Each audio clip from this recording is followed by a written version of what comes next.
रीट याचिका दाखिल किए हुए हैं, जिसकी सुनवाई अभी तक हो नहीं पाई है और आगे कब होगी इस पर थोड़ा सा हम लोग अभी चर्चा कर लेते हैं। उसके पहले हम लोग उस केस को मजबूत करने के लिए और एक कदम आगे बढ़ा करके उस केस में थोड़ा ताकत डालना चाह रहे हैं और इसके लिए हम लोग झारखंड सरकार की ओर से उस केस में एक आईए लगाने के लिए प्रयत्नशील हैं। साथियों नमस्कार, मैं राजेश शुक्ल आप सभी मित्रों का हमारे इस चैनल पर हार्दिक वंदन है, अभिनंदन है। साथियों, आज का वीडियो बहुत खास है। वीडियो चालू करने से पहले मैं आप लोगों से वही पुराना अनुरोध अवश्य करूंगा कि जो नए दर्शक हमारे इस चैनल को देख रहे हैं वे सभी लोग हमारे इस चैनल को सब्सक्राइब अवश्य कर लें। वीडियो अगर पसंद आए तो उसे आप लोग लाइक भी अवश्य करें और शेयर करें। मित्रों, सहारा भुगतान के मामले में काफी कुछ नई अपडेट इस समय देखने को मिल रही है और साथ ही साथ सहारा भुगतान मिलने के रास्ते भी नजर आ रहे हैं। उन्हीं के मध्य नजर रखते हुए यह भी वीडियो काफी खास होने वाला है। आज राष्ट्रीय सचिव श्री नागेंद्र कुमार कुशवाहा जी, जो विश्व भारती जनसेवा संस्थान के राष्ट्रीय सचिव हैं, उन्होंने कुछ सहारा पीड़ितों के लिए एक खास मैसेज दिया है। मैसेज क्या है आप लोगों को वो देखने को इस क्लिप के माध्यम से मिलेगा, तो आइए देखते हैं ये छोटी सी क्लिप। नमस्कार साथियों, मैं नागेंद्र कुमार कुशवाहा, राष्ट्रीय सचिव विश्व भारती जनसेवा संस्थान। जैसा कि पूरे देश के सहारा पीड़ित लोगों को जानकारी है कि विश्व भारती जनसेवा संस्थान माननीय सुप्रीम कोर्ट में देश के तमाम 13 करोड़ जमाकर्ताओं के लिए एक रीट याचिका दाखिल किए हुए हैं, जिसकी सुनवाई अभी तक हो नहीं पाई है और आगे कब होगी इस पर थोड़ा सा हम लोग अभी चर्चा कर लेते हैं। जैसा कि हमने पहले ही बताया कि हम लोगों का केस जो है वो सुप्रीम कोर्ट में एडमिट है, किंतु उसके ऊपर अभी आगे कार्रवाई नहीं हो पाया है और हम लोग अभी उसको सुनवाई करवाने के पक्ष में भी नहीं है। अगर माननीय सुप्रीम कोर्ट हमको तारीख देता है तो हम उस तारीख में शामिल जरूर होंगे, लेकिन उसके पहले हम लोग उस केस को मजबूत करने के लिए और एक कदम आगे बढ़ा करके उस केस में थोड़ा ताकत डालना चाह रहे हैं और इसके लिए हम लोग झारखंड सरकार की ओर से उस केस में एक आईए लगाने के लिए प्रयत्नशील हैं कि किसी तरह से उसमें एक राज्य सरकार पार्टी बन जाए तो केस काफी स्ट्रांग हो जाएगा।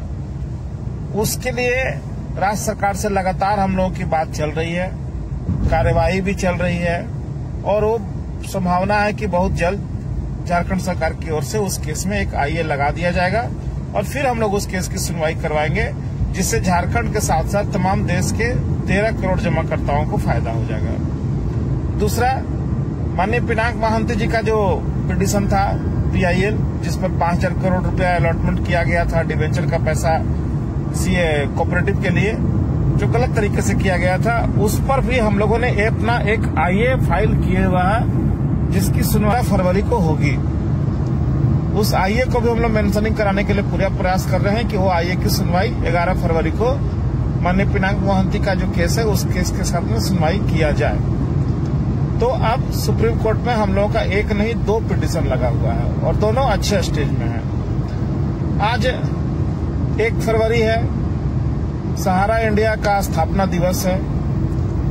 सहारा इंडिया ने विगत 48 सालों में क्या खोया क्या पाया तो उसको आत्ममंथन करना है, लेकिन जमाकर्ताओं और कार्यकर्ताओं ने अपना सब कुछ खो दिया, अपना मान सम्मान धन प्रतिष्ठा सब कुछ खो दिया और आज पाई को लोग तरस रहे हैं, लोग आत्महत्या करने को विवश हैं। अभी आप देख रहे होंगे कि झारखंड सरकार की ओर से जो कार्रवाई हो रही है उसमें सहारा के 2 अधिकारियों को नोटिस किया गया था 41 के तहत में कि 31 जनवरी को आकर के अपनी बात यहाँ रखें। जमाकर्ताओं का भुगतान आप कैसे करोगे, झारखंड से कितना पैसा लिया गया है, पूरा डाटा के साथ आने को कहा गया था। उसमें एक प्रमुख चर्चित नाम नीरज कुमार पाल जी का है, जो रांची टेरिटरी हेड हुआ करते थे और यहीं से बिहार और झारखंड को कंट्रोल किया करते थे और सहारा इंडिया के बहुत बड़े डायरेक्टर थे। कल 31 जनवरी को उनका तारीख था, वो तो खुद नहीं आए, लेकिन एक पत्र उन्होंने भेज दिया, जैसा कि मुझे जानकारी मिला कि उन्होंने कहा है कि मेरी मां की तबीयत खराब है और तबीयत ठीक होने के बाद ही हम इस केस में हाजिर हो पाएंगे, ऐसा कुछ उन्होंने लिख के भेजा है। बड़ा आश्चर्य हुआ कि जब सहारा से भी केस में माननीय सुब्रत राय जी को जब सुप्रीम कोर्ट ने बुलाया था, तो वहां भी उन्होंने यही पत्र लिख करके दिया था कि मेरी मां की तबीयत खराब है, मैं नहीं आ सकता हूं। आखिर इतनी माएं जो तड़प रही है, कितने बच्चे आज माओं को खो चुके हैं सहारा से भुगतान के लिए, क्या इनका दर्द इन लोगों को नहीं दिखता? ये दिखना चाहिए। खैर, मैं इस पे ज्यादा कुछ नहीं कह सकता। मामला क्राइम ब्रांच का है, मामला इन्वेस्टिगेशन का है, लेकिन मुझे जो जानकारी मिली है कि पुनः आज उनको एक नोटिस फिर से दिया जा रहा है और आशा करते हैं कि इस नोटिस के बाद वो रांची आवे और क्राइम ब्रांच के सामने जिस तरह से झारखंड के लोगों का पैसा निवेश करवाने के लिए नीरज पाल जी अग्रसर रहते थे, मोटिवेट किया करते थे, उसी तरह से पैसा का भुगतान कैसे होगा, कहाँ कमियां रह गई, कैसे होगा नहीं होगा, ये सारी बात आकर के बतावें और लोगों को सहयोग करें जिससे कि उनका भुगतान मिल पाए। ऐसा मेरा मानना है। आगे नीरज पाल जी क्या सोचते हैं ये वो जाने। एक अधिकारी और भी हैं, शैलेंद्र शुक्ला जी, जो रिजाइन दे चुके हैं। जैसा कि सुनने में आया है कि वो क्राइम ब्रांच आए थे और उनसे जो सवाल जवाब किया जा रहा है उसमें वो कॉपरेट कर रहे हैं। खैर, इस पर ज्यादा चर्चा करना अभी उचित भी नहीं होगा, थोड़ा सा समय का इंतजार करें। अभी मैं एक वीडियो देख रहा था वासिम खान का। वासिम खान पता नहीं किस नस्ल का आदमी है, मैं जानता नहीं, क्योंकि ये हमेशा झूठ सच कुछ न कुछ बोलते रहते हैं। अभी उसमें ये बोल रहे थे कि झारखंड में जो एनजीओ कार्रवाई करवा रहा है वो लोग बहुत डर गए हैं, एजेंटों के ऊपर कार्रवाई शुरू हो गया है, एजेंटों पर कार्रवाई होगी, जांच होगी वगैरह वगैरह। मतलब क्या एजेंटों के ऊपर कार्रवाई होगी? वासिम खान क्या साबित करना चाहते हो भाई? एजेंट का कहाँ दोष है? एजेंट ने तो अपना पैसा और अपना जमाकर्ता का पैसा बाइज्जत सहारा इंडिया के दफ्तर में जमा किया, सर्टिफिकेट रसीद लेकर के जमाकर्ता को दे दिया।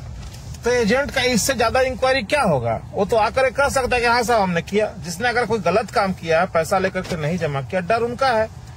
तो आप किसको डराना चाहते हो? एनजीओ का नाम ले लेकर के किसको साबित करना चाहते हो? एनजीओ के एक एक जो कार्यकर्ता हैं वो सब लोग सर पे कफन बांध करके निकले हुए हैं साहब, ये जान लो, क्योंकि सबका अपना मान सम्मान धन प्रतिष्ठा सब कुछ खो चुका है।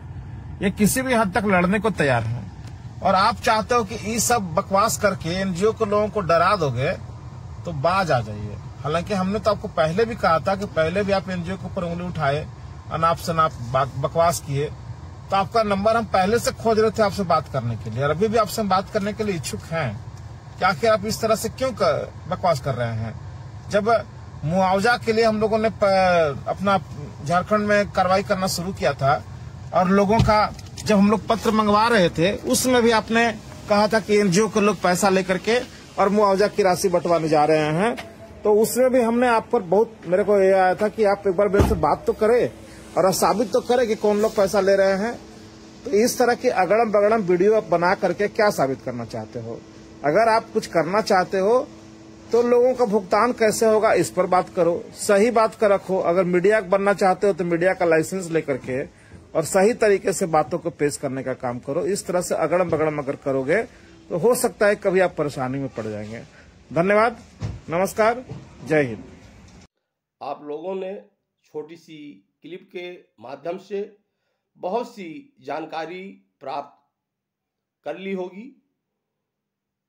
क्योंकि ये क्लिप जो आप लोगों के सामने दिखाया गया है, तो इस क्लिप के माध्यम से आप लोगों की समझ में सारी बातें आ गया होगा। इन्होंने जो कुछ कहा वह बिल्कुल सत्य है। जैसा कि CRCS पोर्टल से भुगतान हो रहा है, लेकिन बहुत ही कम मात्रा में।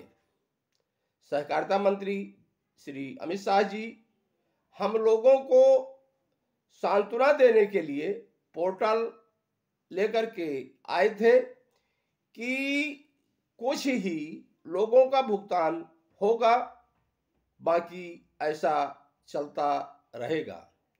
हम लोगों को कुछ जानकारी नहीं थी और हम लोग क्लेम करना शुरू कर दिए, क्लेम किए, लेकिन क्लेम करने के बाद इतनी ज़्यादा डिफिशियंसियाँ भेजी गईं कि उन कमियों से अभी तक हम लोग नहीं उभर सके। साथियों,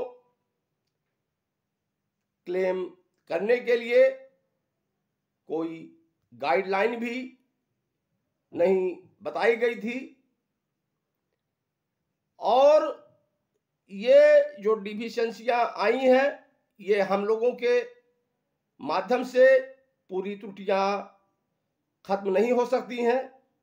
ये त्रुटियां जो है CRCS दूर कर सकता है या सहारा ग्रुप ही। तो इसी दरमियान कुछ इस प्रकार की भी जानकारियां प्राप्त हुई, जैसा कि आप लोग ये देखें कि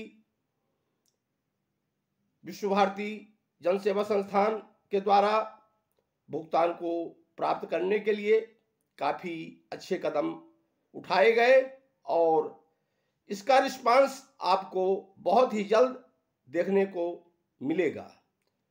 इन्हीं बातों के साथ मैं अपने शब्दों को विराम देता हूं। आप सभी मित्रों को मेरा सादर नमस्कार।